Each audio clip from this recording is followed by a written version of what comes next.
گوری کے چہرے پہ نرمی اور مہربانی کا تاثر تھا۔ ابیہ کو وہ اس ایک لمحے میں بہت مختلف لگا۔ مبارک ہو، یکدم اس کے عقب میں آ کر ابیہ چلائی تھی۔ وہ یقیناً چونک گیا تھا، مگر اپنے حواس نارمل رکھتے ہوئے پیچھے مڑ کر ناگواری سے اسے دیکھا۔ ماتھے پہ بل پڑے ہوئے تھے اور لہجے میں سختی تھی۔ یہ کیا واہیات انداز ہے؟ تمیز سیکھو ذرا۔ سیکھ لوں گی پھر کسی دن، فی الحال ٹائم نہیں، تم یہ مٹھائی کھاؤ۔ وہ اس کے غصے کو خاطر میں نہ لاتے ہوئے اطمینان سے بولی اور پلیٹ آگے بڑھائی تو گوری کی خوشمگی نگاہیں شرارے برسانے لگی۔ کھاؤ نا، تمہیں پتہ ہے عروسہ اپیہ کی بات طے ہو گئی ہے، اسی خوشی میں پاپا نے منگوائی ہے مٹھائی، ہم سب خوش ہو رہے ہیں، اپیہ کو چھیڑ رہے ہیں اور تم یہاں بیٹھے ہو، چلو نا اندر۔ حسب معمول و حسب عادت اس کے تیور نظر انداز کیے وہ اپنے مطلب کی ہانکے جا رہی تھی۔ مجھے ڈسٹرب مت کرو ابیہ، جاؤ یہاں سے۔ چٹکی سے تھوڑا سا مٹھائی کا ٹکڑا توڑ کر منہ میں ڈالتے ہوئے وہ بیزاری سے گویا ہوا۔ لگتا ہے تمہیں خوشی نہیں ہوئی؟ جبھی وہ اسے بغور دیکھتے ہوئے تبصرہ کرنے کی غرض سے بول رہی تھی کہ وہ تلملا کے اٹھ کھڑا ہوا۔ اس کی بات ادھوری رہ گئی۔ مجھے فضول باتیں سننے کی عادت نہیں، گیٹ لاسٹ فرام ہیئر۔ انتہائی غصے میں ابیہ کو اس نے ڈپٹ دیا۔ میں تو نہیں جا رہی فی الحال، تمہیں جانا ہے تو بے شک چلے جاؤ۔ غوری بمشکل غصہ ضبط کرتے ہوئے مڑ کر اپنی سابقہ مصروفیات میں گم ہو گیا تو وہ اس کے اس طرح نظر انداز کرنے پر مسکرا کے سامنے چلی آئی۔ کتنے پیارے پرندے ہیں یہ، تم انہیں آزاد کیوں نہیں کر دیتے گوری؟ جانے اسے زج کرنا مقصود تھا یا محض برسبیل تذکرہ وہ بولی تھی۔ گوری نے جواب دینے کی ضرورت محسوس نہیں کی، البتہ اس کی آنکھوں سے غضب ناکی نکل رہی تھی۔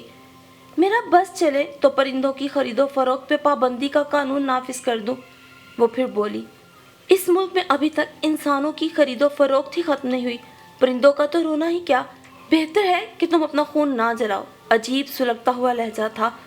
گوری اپنی بات مکمل کر کے چلا گیا، مگر وہ کتنی ہی دیر اس کے لفظوں اور لہجے پہ غور کرتی، دل پر ایک عجیب سی بوجھل کیفیت کو اترتا محسوس کرتی رہی، اور جب تھک گئی تو پرندوں کو الوداعی نظروں سے دیکھتی اندر چلی آئی۔